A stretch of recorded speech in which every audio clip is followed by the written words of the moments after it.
Olá, nós vamos hoje falar sobre a comunicação a partir da sintaxe. Vamos fazer uma pequena retomada sobre coesão e coerência agora, para então dar sequência no assunto sobre sintaxe. Primeiro, coesão e coerência são como se fossem os dois lados da mesma moeda. De um lado, você tem as questões gramaticais e internas ao texto. Do outro, as questões mais de coerência, de sentido, de relação de ideias, sequenciação de ideias. Os dois caminham juntos para a formação de texto. E a gente entende texto como tudo que transmite uma mensagem. Nós somos um texto.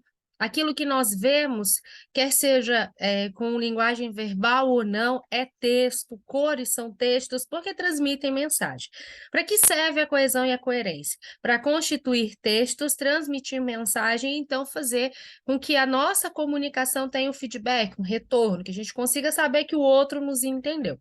Para que essa comunicação se estabeleça a partir da coesão e da coerência, nós precisamos principalmente da sintaxe. O que eu deixei para nós disponível? Deixei lá no nosso Canvas um resumo desse material aqui, todo bonitinho, ó, sobre sintaxe, lembrando que a pronúncia correta é sintaxe. Tem mais do que a gente vai conseguir tratar durante as aulas. Deixei também a parte de sintaxe, os elementos essenciais, e também sintaxe, os elementos acessórios e integrantes. Nós vamos começar aqui pelos termos essenciais. Antes de podermos encabeçar esse assunto de fato, vou aqui com vocês comentar um pouquinho sobre os termos das orações, como que eles se constituem, como que eles se dividem. Primeiro, o que é sintaxe? A gente sabe que sintaxe é a parte da gramática que estuda os termos ou também elementos, daí o porquê que você está vendo esse nome aí, elementos, acessórios, elementos integrantes, tá bom? Termos ou elementos das orações. E antes da gente poder falar sobre os termos ou os elementos, a gente precisa entender o que são orações. Vou deixar aqui no cantinho. As orações, então, não são iguais às frases, e também não podem ser iguais ao que a gente chama de períodos, tá bom?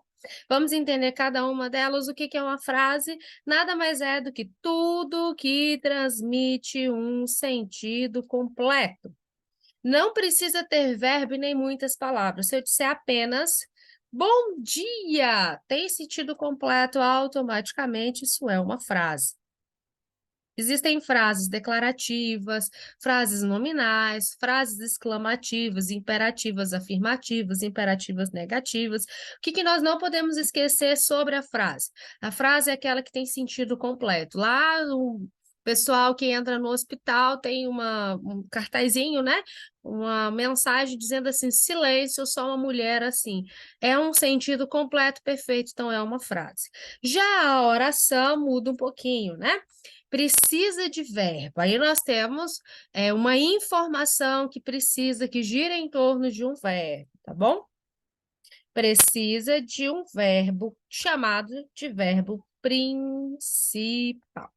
Olha só o nosso exemplo. Vou comprar o vestido mais tarde. Quantos verbos nós estamos vendo? Dois. Um, dois. Porém, qual desses dois é considerado verbo principal? Apenas o segundo, porque está com a forma nominal no infinitivo em R. Nós temos três formas nominais, que é terminada em R no infinitivo, gerúndio em NDO, andando, vivendo, acreditando. E nós temos também a forma nominal terminada em ado, ou ido, participado, vivido, acreditado. Esses verbos a gente chama de formas nominais. Geralmente, os verbos principais estão com uma dessas três formas. Outra forma da gente também percebê-los na oração é da seguinte maneira: se eu fizer a transformação, retirando o verbo auxiliar, qual que é o auxiliar? Esse primeiro. E conjugando, o que é conjugar? Mudar o verbo principal, que é o segundo, eu fico exatamente com a oração assim: comprarei o vestido mais tarde. que aconteceu? O verbo auxiliar, que era o vou, sumiu. Isso significa que apenas o verbo principal fica na frase quando eu passo a conjugá-lo. Nós, então, chegamos ao que a gente chama de verbo principal. O que é, então, uma oração? É aquela informação mais complexa, que não é só o sentido que importa, mas também o verbo e a colocação dele para nós. O período inicia com letra maiúscula, e termina com um ponto. E esse ponto é o ponto final, ponto de exclamação, ponto de interrogação e até mesmo reticências. Não é a vírgula, não é o ponto e vírgula, não é parêntese, não é a aspa, tá? É um ponto que depois eu posso começar com letra maiúscula, marca isso bem. Toda vez que eu constituo um período, precisa ter verbo, tá bom? E esse verbo é o principal, tá bom? Igual a gente viu lá na oração. Existe o período simples e existe o período composto. Vou mostrar para você a diferença, porque é bem simples. A gente nem precisa se preocupar tanto com essas classificações, porque elas estão completamente relacionadas à contagem de verbos. Observa, quando eu digo assim, amanheci bem hoje. Comecei com letra maiúscula, olha aqui o meu A, terminei com um ponto, que depois eu posso dar continuidade à frase com letra maiúscula novamente. Dentro do meu período tem um verbo, que é o verbo amanhecer. O que nós temos aqui? Um período simples, porque tem apenas um verbo. Então, aqui tem um período simples, e aí eu tenho uma oração, porque a contagem de verbos determina a contagem de orações. Tem um verbo aqui, automaticamente eu tenho uma oração. Mesma coisa aqui em cima, vou comprar o vestido mais tarde. Tenho quantos verbos principais? Um. Então, eu tenho um período simples também. Vamos para o período composto. Pelo próprio nome, ele é composto por mais de uma oração, composto por mais de um verbo.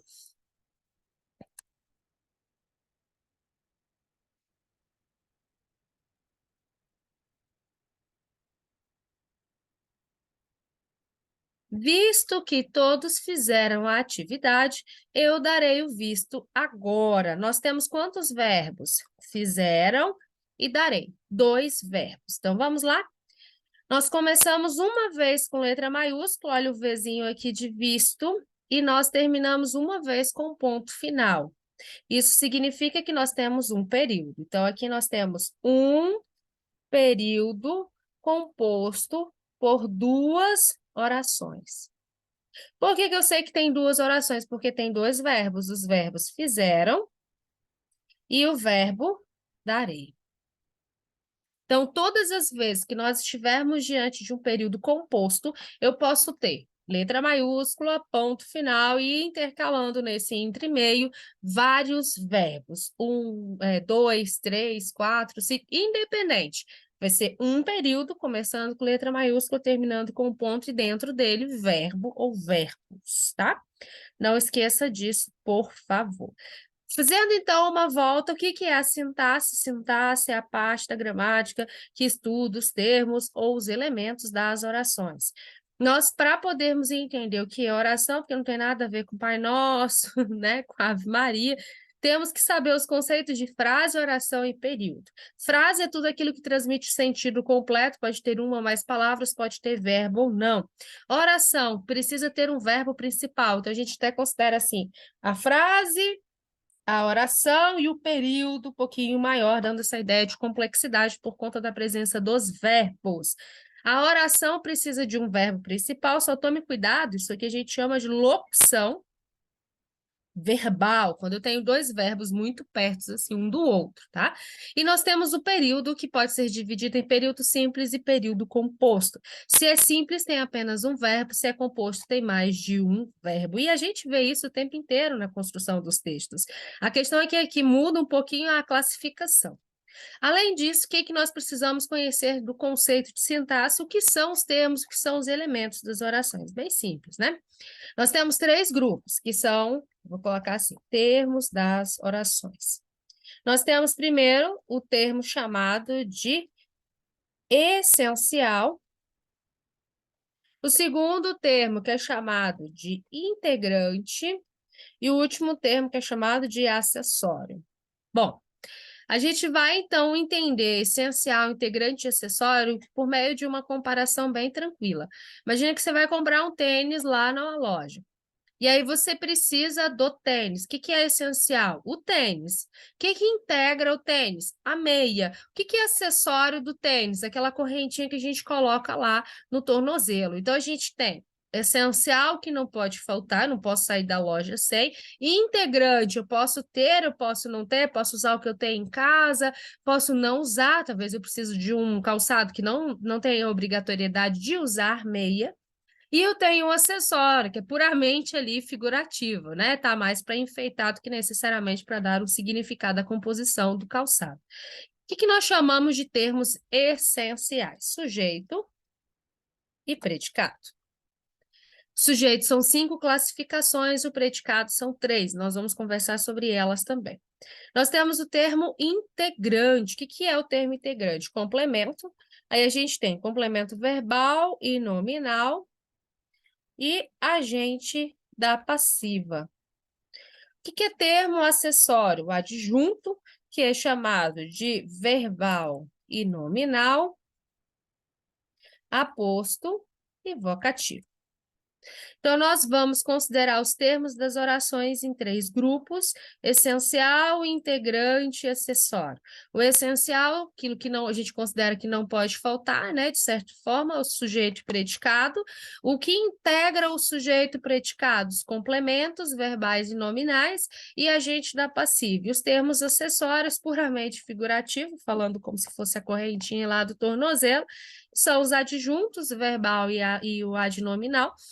E a gente tem também o aposto e o vocativo, tá bom? Então, resumindo, a sintaxe nada mais é do que essa parte que estuda esses termos que nós estamos conversando aqui. Partindo desta introdução, nós vamos, então, para o nosso material, que começa assim: elementos essenciais, sujeito, predicado. Sujeito é dividido em 5 grupos, em 5 classificações: sujeito simples, sujeito composto, sujeito indeterminado, sujeito inexistente, sujeito oculto. Sujeito simples é aquele que possui apenas um núcleo. Observa o exemplo: a mulher chegou. Quem chegou? A mulher. Então, a gente sempre separa a oração assim, ó. Separa aqui sujeito, imagina que eu estou fazendo uma letra maravilhosa, e o pezinho de predicado. Tudo a partir do verbo a gente chama de predicado, sobre quem nós estamos falando na frase a gente chama de sujeito. Então, quem chegou? A mulher, sobre quem nós estamos falando. Ó, nós temos a presença do artigo e a presença do substantivo. Qual dos dois a gente considera o termo mais importante para o sujeito? O substantivo, por isso que ele é o núcleo. Se tivesse assim, alguém chegou, ainda assim seria sujeito simples, mesmo o pronome alguém sendo indefinido. Se tem uma palavra escrita na frase, a gente tem que considerar sujeito simples. Agora, se tiver mais de uma palavra escrita, mais de um substantivo ou mais de um pronome, aí a gente considera sujeito composto. Observa do outro lado, o menino e a menina chegaram, partindo da oração e sujeito e predicado. A gente tem o menino e a menina são o nosso sujeito, chegaram o nosso predicado. Menino e menina são as palavras mais importantes, daí o núcleo, o que a gente considera como núcleo. Professora, teria um limite se eu colocasse assim: João, Maria, Fernanda, Cristian, Miguel chegaram. Independente da quantidade de pessoas que você coloque no sujeito, se tem mais de um núcleo, mais de uma palavra principal, nós consideramos isso, então, sujeito composto. Observe também a concordância, né? Chegou aqui para o singular, né? Para a ideia de apenas um, e chegaram para mais de um no nosso caso.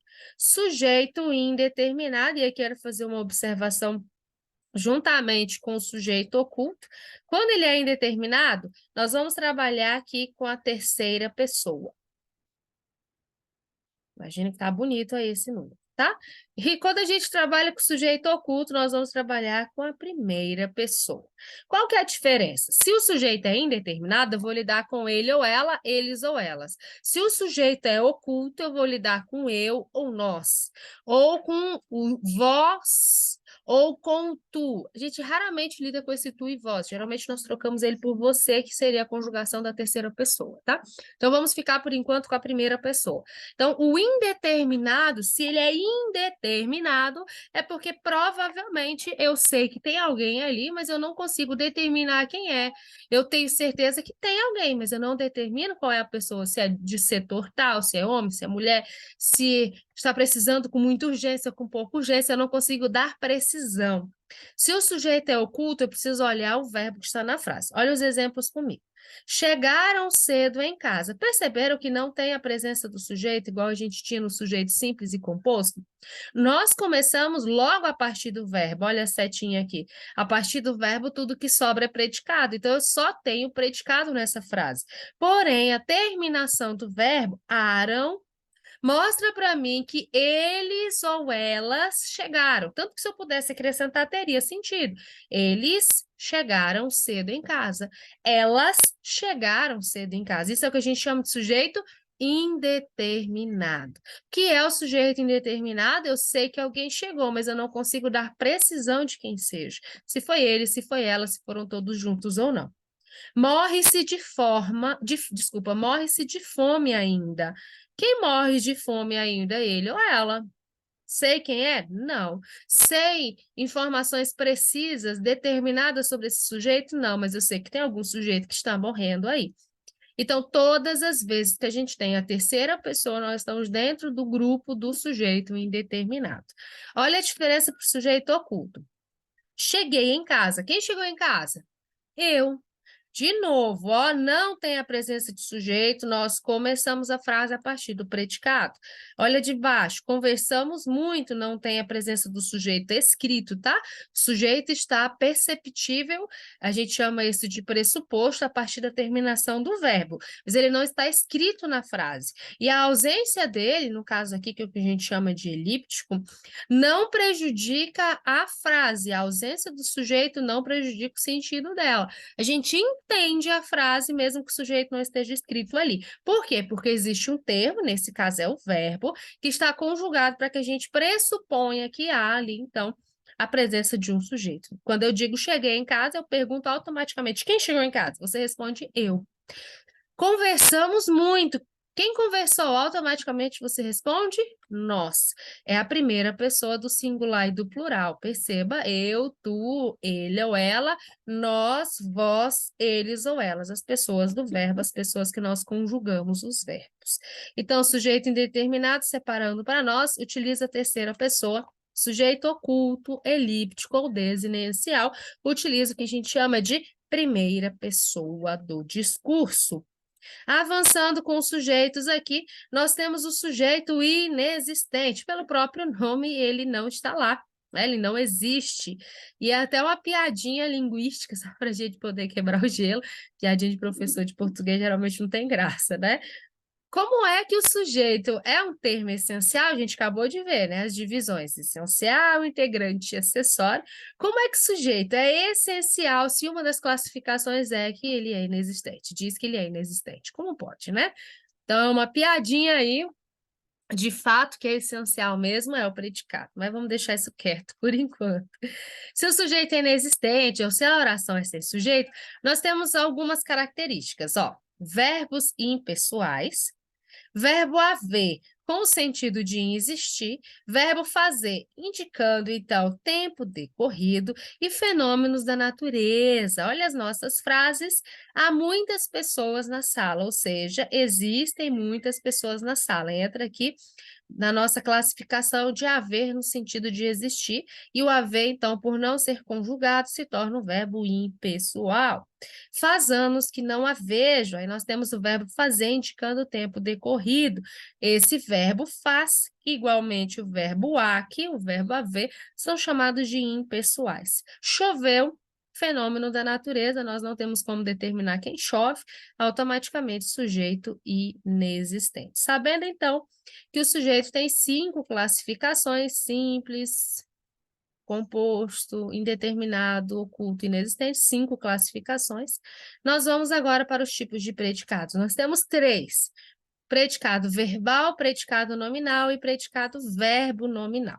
Antes da gente entrar aqui, a gente precisa conversar um pouquinho sobre os verbos da sintaxe, os verbos que nós temos dentro da sintaxe. Nós temos 3 grupos de verbos. Vou aqui para o nosso quadro, vou apagar com vocês, para a gente poder trabalhar.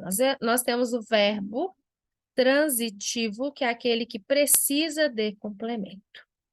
Nós temos o verbo intransitivo, que é aquele não precisa de complemento.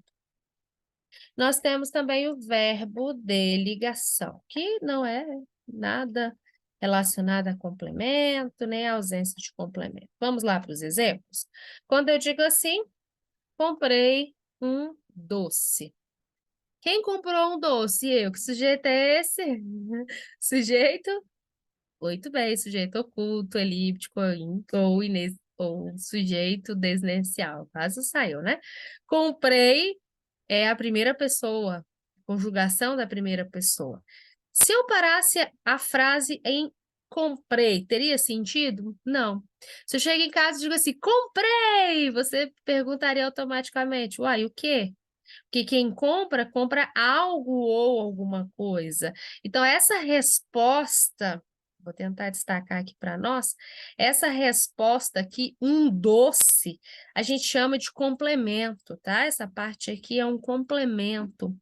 É aquele verbo que sozinho não precisa, que ele sozinho não tem sentido, ele precisa obrigatoriamente na frase de uma resposta. Pode ser comprei um doce, pode ser gosto de sorvete. Quando eu falo assim, eu estou tratando então de verbos que precisam de complemento. Se eu chego em casa, gosto, automaticamente você me pergunta de quê? Então, os verbos só têm sentido se tiver uma informação à frente deles. No caso do verbo intransitivo, não. Se eu só digo assim, saiu. E fulano? Não, ele saiu. Se eu coloco aqui, ó. Ele saiu. Tem sentido sozinho? Tem. Lembra que nós estamos analisando o predicado, tá bom? Então, ele aqui é sujeito simples, saiu, é o nosso predicado. O que é o verbo intransitivo? Aquele que não precisa de complemento. Se eu só digo assim, não, ele saiu. O máximo que você pode me perguntar é para onde? Né? De quê? Com quem? Que indicaria para nós uma adjunta adverbial, de companhia, de lugar, de tempo, né? Saiu que horas? Aí indicaria uma adjunta adverbial, entraria nos termos acessórios, não é o nosso objetivo aqui tratar deles ainda. Então, ele saiu. Ou se eu digo apenas assim, viajei. Tem sentido, sozinho. Não precisa de uma informação a mais, né? Aí você também pode acrescentar uma adjunta adverbial, mas nesse caso não é o nosso objetivo. Só quero que você identifique verbos que têm sentido sozinho, que não precisariam de um complemento, como é o caso de comprei e gosto lá, que são verbos transitivos. Pensa na palavra, né? Transitivo, transitoriedade. Precisa transitar, passar. Olha o nome trânsito, pensando aí nos elementos do trânsito. Intransitivo, esse in é de negação. Não transita, não precisa dessa passagem. No verbo transitivo, eu preciso do artigo. No verbo transitivo, eu preciso da preposição, dos termos de ligação. Aqui no verbo intransitivo, não. Eu vou direto à mensagem, o verbo tem sentido e vamos embora.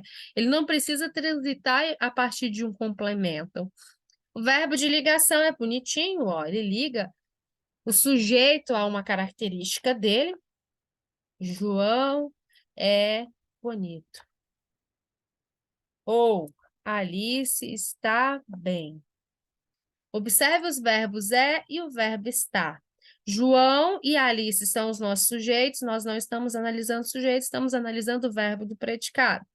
É e está. O que está acontecendo aqui? Nós estamos ligando João, a característica do João, que é bonito, Alice, ao estado dela, que é bem, por meio de um verbo de ligação. Se eu fosse fazer aqui uma setinha, seria assim, ó. Está e bem. É, ligando a João e bonito. Então, a gente vai relacionar, sim, que o verbo de ligação faz ligação entre o sujeito e uma característica a respeito dele. Repetindo, então, quantos verbos nós temos dentro da sintaxe? 3. Verbo transitivo que precisa de complemento, e intransitivo que não precisa de complemento, e de ligação que liga, então, o sujeito a uma característica sobre ele. Nós vamos voltar aqui para o nosso material. Nós temos, então, o predicado verbal. Eu corri 100 metros. Olha, eu corri 100 metros. Lembra que nós estamos analisando o predicado. Corri é um verbo que indica para nós um sentido, né? Uma informação que a gente vai sempre dar uma característica. Eu corri. Corri o quê? 100 metros. Não é como eu corri, não é onde eu corri. Corri o quê? Vou colocar essas perguntinhas aqui que vão te ajudar. Nem estarão me ajudando aqui na explicação. O quê? Eu podia ter corrido, sei lá, né? Uma maratona, podia ter corrido dentro de casa para fazer o almoço. Existem vários tipos de corridas. Nesse caso, nós estamos lidando com a corrida de 100 metros. Então, corri o quê? 100 metros. A resposta que eu dou, 100 metros, a gente chama de complemento. O verbo, então, é verbo transitivo, tá ok? Minha avó viajou para Paris. Olha a diferença, né? Viajou para onde? Não é mais o quê? Vou colocar a perguntinha aqui para te ajudar de novo. Para onde? Novamente, eu pergunto para o verbo, tá? Viajou é o nosso verbo de análise. Para Paris é a resposta que eu dou, e essa resposta nada mais é do que uma adjunta adverbial de lugar, porque indica só o lugar onde eu estou, para onde eu estou viajando. Viajou para onde? Para Paris. Então, eu estou diante de um verbo transitivo. Nós comemos camarão. Se eu paro e digo nós comemos, automaticamente você responde camarão. Responde algo para mim. Novamente a perguntinha: o quê? A resposta que eu dou para o verbo, qual é a resposta? Camarão. A gente chama de complemento verbal. E comemos aqui é um verbo transitivo. Repetindo, então, o que nós temos no predicado verbal? Verbo transitivo direto, verbo transitivo indireto ou verbo intransitivo. Se é direto, eu faço a perguntinha o quê? Vou colocar isso aqui em cima para nós. Se ele é indireto, eu faço a perguntinha de quê? E se ele é intransitivo, faço pergunta nenhuma, ele tem sentido completo. Se eu apenas digo assim, minha avó viajou, tem sentido completo, tem sentido sozinho, perfeito. O máximo que eu poderia saber para onde, com quem, que são informações de adjuntos adverbiais. Então, todas as vezes que eu estiver diante de um predicado verbal, o nosso núcleo, a nossa palavra mais importante é o verbo. Se eu perguntasse aqui, então, qual é o núcleo do predicado da frase? Eu corri 100 metros, você vai me responder? Corri. Nós temos também, vou apagar aqui, os predicados nominais. Quais são os predicados nominais? Bem simples, bem tranquilo, é aquele que tem presença de verbo de ligação. E ele liga, então, o nosso sujeito a uma característica sobre esse sujeito. A gente chama essa característica de predicativo, tá? Predicativo do sujeito, predicativo do objeto. Nesse caso, seria um do sujeito, os nossos predicativos. Olha, o pai está ansioso. Bora separar a oração? O pai está ansioso. O está ligando o sujeito, ó, a característica dele que é ansioso. Por isso a gente chama de verbo de ligação. Qual que é o núcleo? Ansioso. Todas as vezes que a palavra em forma de adjetivo aparecer no predicado, funciona como núcleo. Minha tia parece feliz. Minha tia sujeito parece feliz predicado. Parece estar ligando minha tia à característica feliz. Se eu perguntasse quem está feliz, você me responde sujeito, minha tia. O verbo parece aqui é de ligação. Qual que é o núcleo? Feliz. Todas as vezes que o adjetivo aparece no predicado, ele funciona como núcleo. Luiz anda nervoso. Olha, anda ligando Luiz, que é o sujeito, a característica nervoso. Nervoso é o nosso núcleo e o verbo é apenas de ligação, está ligando o sujeito a uma característica sobre ele. Então, o predicado nominal possui um nome como núcleo e esse nome a gente chama de adjetivo ou de predicativo. Pode ser também outra classe gramatical, mas por enquanto nós vamos ficar com essa informação. Nós temos o predicado verbo nominal, que é aquele que junta os dois, né? Se não bastasse nós temos os predicados verbais e nominais, nós temos também o que junta os dois. Adoro a gramática. Nós temos dois núcleos no verbo nominal, porque, olha o nome, né? Predicado verbo nominal, então tem um núcleo para o verbo, tem um núcleo para o que é predicado nominal. José chegou exausto. José é o meu sujeito, chegou exausto, o meu predicado. Chegou é verbo intransitivo, porque tem sentido sozinho. E exausto é a característica do José. Se eu perguntasse como o José está, você me responde exausto. Então, nós temos dois núcleos. Chegou, que é o verbo intransitivo, e exausto, que é o nosso adjetivo. Lembra que eu vou chamar de adjetivo lá na morfologia, imagino que isso aqui tá bonitinho, e vou chamar aqui de predicativo, tá? O bebê chorava triste, o bebê é o nosso sujeito, chorava triste é o nosso predicado.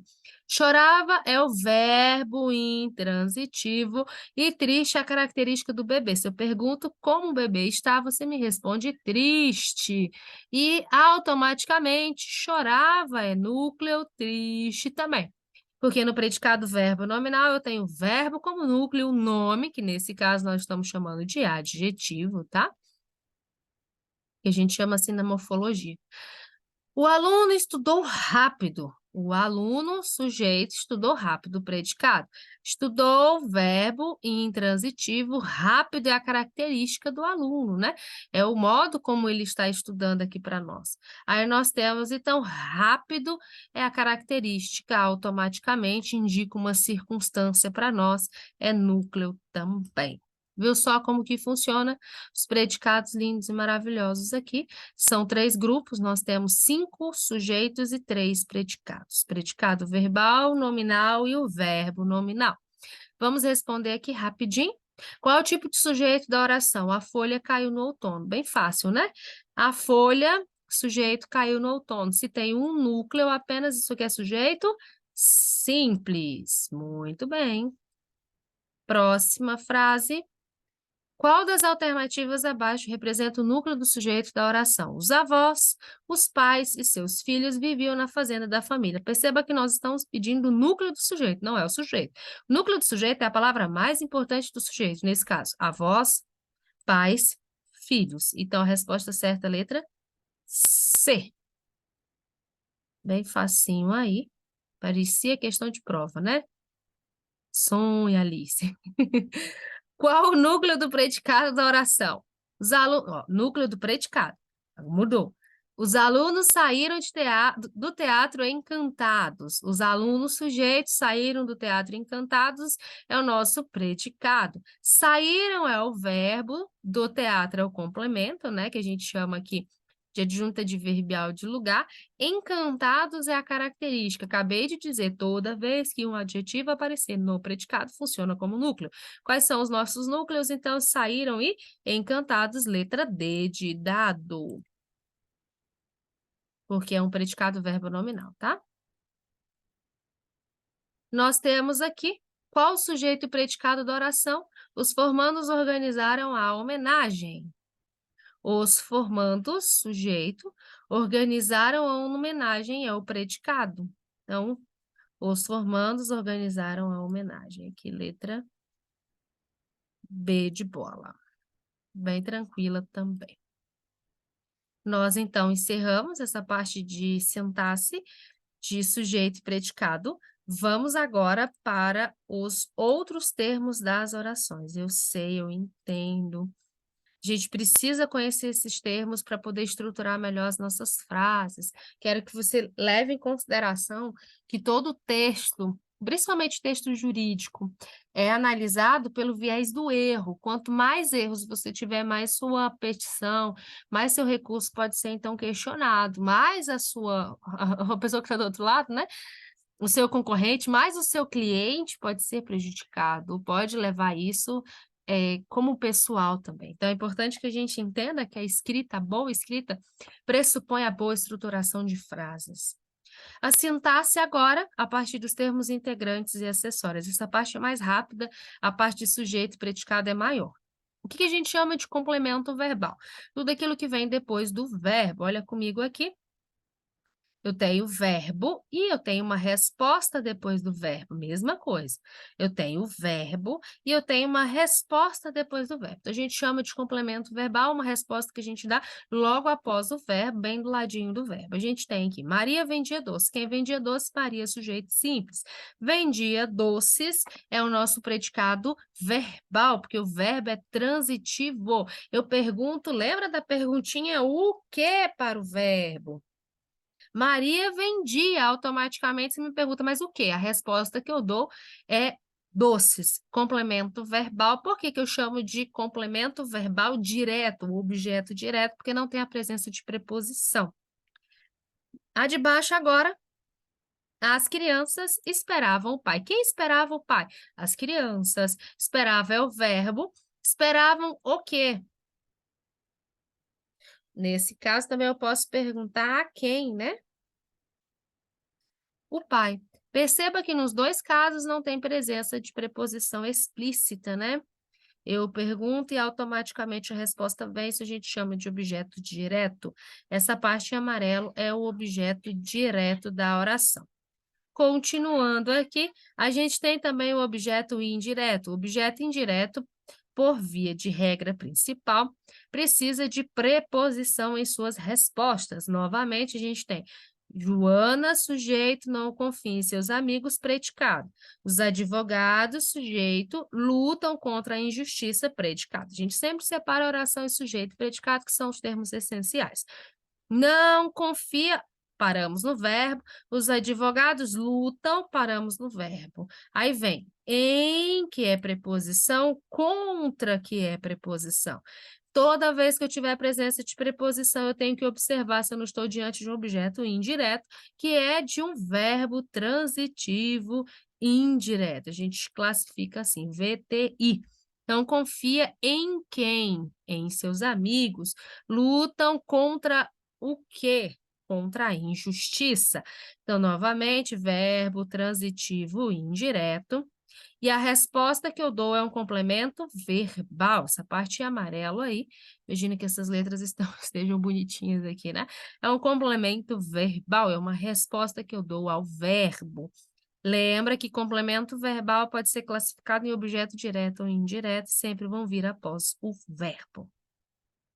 Continuando, então, o complemento nominal também precisa de preposição. Qual a diferença dele para o complemento verbal? Tudo. O complemento verbal está depois do verbo, o complemento nominal não está depois do verbo, está depois de um nome, de um termo que a gente considera nome dentro da morfologia. Cecília tem orgulho da filha. Cecília, sujeito, tem orgulho da filha, predicado. Ricardo estava consciente de tudo. Ricardo, sujeito, estava consciente de tudo, predicado. Verbo aqui, verbo aqui. Olha só o que nós temos: orgulho consciente. Orgulho não é uma característica, consciente não é uma característica, automaticamente eu estou dando uma resposta, ó, a característica, ao nome. Eu não conjugo orgulho, eu orgulho, tu orgulha, ele orgulha. Não conjuga, porque conjugar é mudar. Eu consciente, tu consciente, ele consciente. Não conjuga, porque consciente não é não é classificado para nós como um verbo, não conjuga, é um nome. E de tudo aqui da filha, a gente chama de complemento nominal. Complemento nominal. Toda vez que eu estiver diante de complemento nominal, tem presença de preposição. Nesse caso aqui, preposição de mais o artigo a, e aqui a preposição de. Novamente, complemento nominal vem depois de um nome, lembra? A posição do verbo, olha como está bem distinto da posição do complemento. O complemento responde a algo que eu faço de perguntinha para o nome, ó. Cecília tem orgulho de quem? De quem? Eu pergunto para o orgulho, não é para o tem. Ricardo estava consciente de quê? Aí você me responde de tudo, a minha perguntinha é para o consciente, não é para o verbo. Então não tem como ser complemento verbal somente, complemento nominal. Continuando. Olha como essa questão é bem simples. Ela, se eu não me engano, tirei do Enem. E agora, José, um poema do Drummond, né? Tá bem pequenininho aqui. A festa acabou, a luz apagou, o povo sumiu, a noite esfriou. Em relação aos verbos destacados, acabou, apagou, sumiu e esfriou, pode-se afirmar que, se nenhum deles tem presença de complemento e tem sentido completo, todos eles são verbos transitivos ou intransitivos ou de ligação? Verbos intransitivos, resposta certa, letra D de dado. E eles estão no pretérito perfeito, ou seja, indicam uma ação que ocorreu no passado que foi totalmente concluída. Nada mais ficou para ser feito no tempo presente. Outra questão. Vi um gato comendo um rato. Não provei a alface. Dei-lhe a apostila de gramática. Vi o quê? Um gato. Comendo o quê? Um rato. Quando eu pergunto o que é para encontrar o objeto, exatamente, direto. Não provei o quê? A alface. Dei-lhe o quê?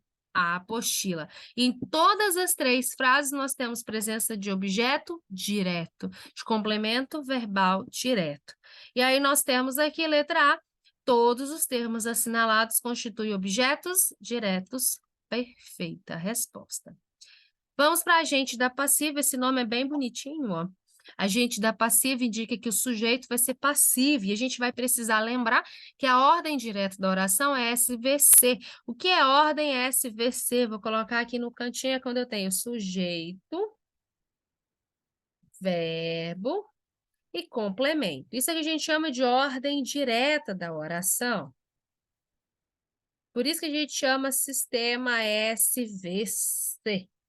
S de sujeito, V de verbo, C de complemento. Se eu fizer uma inversão, vou colocar aqui no cantinho. Se eu fizer uma inversão, a gente vai chamar isso de ordem inversa. O que é agente da passiva? Fazer essa inversão oracional. Olha comigo.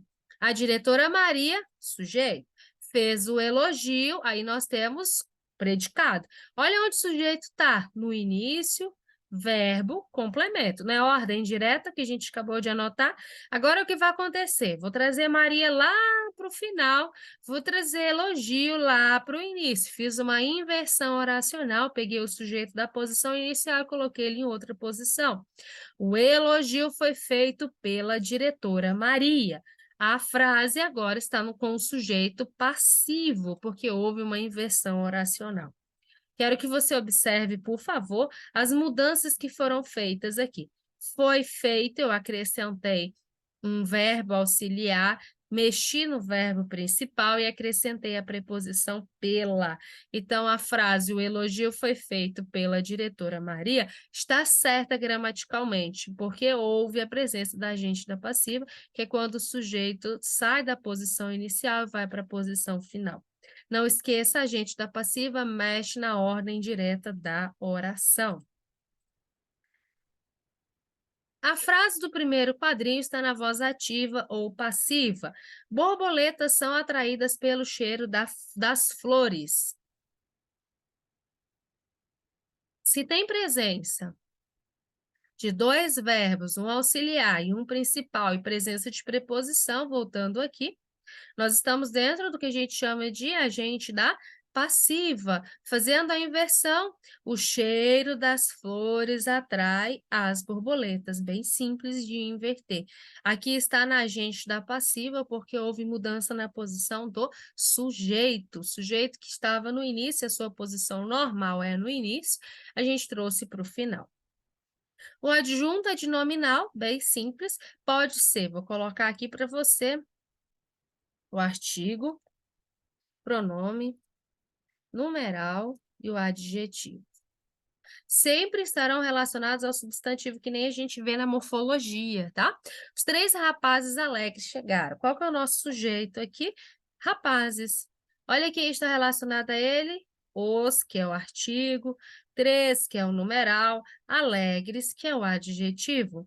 Aquelas árvores precisam ser podadas. Árvores é o nosso substantivo, aquelas é um pronome. Então, nós temos a presença de artigo, pronome, numeral e adjetivo quando nós tratamos do adjunto adnominal. Adjunto adverbial é o mesmo que o advérbio, indica circunstância para nós, de tempo, lugar, afirmação, modo, negação, tá bom?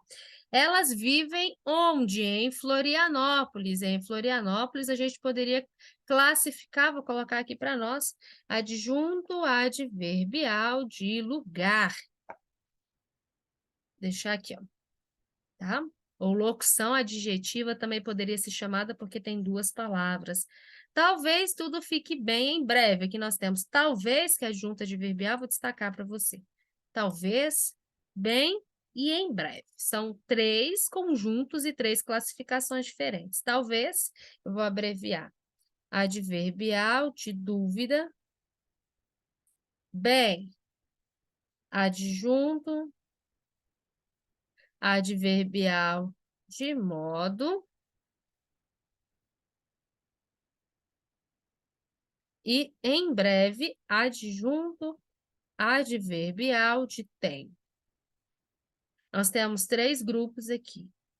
Perceberam que nós estamos relacionando ao verbo, né?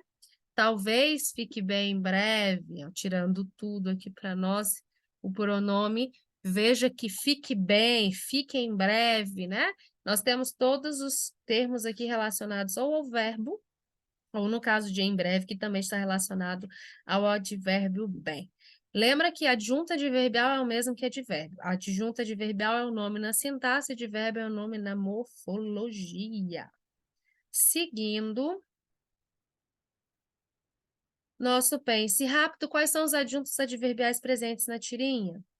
Você fez o que pedi para você fazer, zero, aí vem profundamente, completamente, rapidamente, com gosto e vontade, sem demora, com determinação. E aí nós temos aqui, né, a brincadeirinha no final, e você se lembrou de trazer meu café? Volto já. As palavras terminadas em mente são adjuntos adverbiais, tá bom? Então, profundamente, completamente, rapidamente. A gente tem também os adjuntos adverbiais dentro das locuções, mas nesse momento pense nos advérbios explícitos, nos adjuntos adverbiais explícitos terminados em mente. O aposto nada mais é do que uma informação que a gente dá a respeito de algo que foi dito na frase.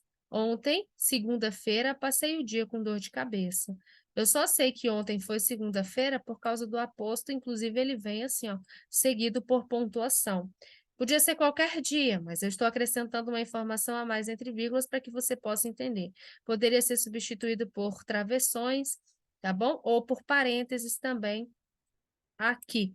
Aí, se eu retirasse, professora, teria mudança? Não, ó, ontem passei o dia com dor de cabeça. Por isso que o aposto, a adjunta adverbial, a adjunta de nominal e o vocativo, algumas gramáticas não chamam o vocativo de termo acessório, tá? Eu considero.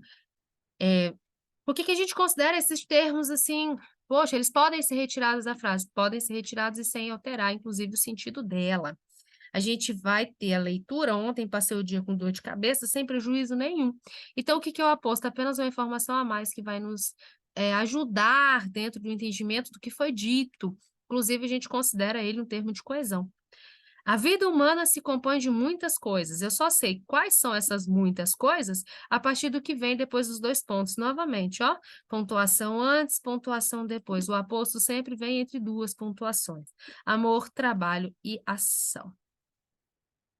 Aposto, informação explicativa, resumitiva. Agora, o vocativo não é um termo de chamamento. Venha ver isso, pessoal. E se eu mudasse? Pessoal, vírgula, venha ver isso, ponto de exclamação. E se eu colocasse no meio? Venha ver, vírgula, pessoal, vírgula, isso. O vocativo é o único termo que anda, caminha, assim. Ele pode estar no início, no meio ou no final. Sempre que ele caminhar, vai haver a presença de pontuação. Geralmente entre duas vírgulas ou entre uma vírgula e ponto de exclamação, como você está vendo aqui. Heitor, meu amigo, é a pessoa indicada para me ajudar, tá? Esse termo, essa leitura mais alta é a leitura do vocativo, a gente não vai ler outros termos assim, né. Se eu fosse mudar: "Venha ver isso, meu amor, venha ver isso, meu anjo, minha querida", né, a gente geralmente usa até com ironia alguns vocativos no dia a dia, mas vocativo, termo de chamamento. Qual é a diferença entre as orações? "Mãe, só tem uma", "Mãe, só tem uma". Mãe só tem uma, indicando que a mãe é única na vida. Mãe só tem uma, indicando um objeto, uma coisa que ele foi olhar e a mãe disse, né, pediu para ele verificar e ele percebeu que só tinha uma ali. Retire os vocativos do quadrinho. Senhor guarda é o primeiro vocativo. Tem um carro parado na faixa de pedestres. Qual carro, menino? Menino é o segundo vocativo, aquela viatura da polícia, né?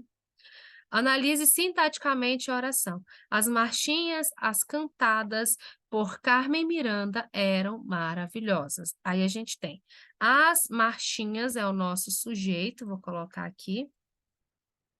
As cantadas por Carmen Miranda é o nosso aposto, tá explicando aqui quais são as marchinhas, eram, a partir daqui é o predicado. Então, tudo isso aqui é o sujeito. Por isso que a gente considera o aposto uma informação dita sobre o sujeito. Eram maravilhosas. Eram é um verbo de ligação, maravilhosas é um adjetivo.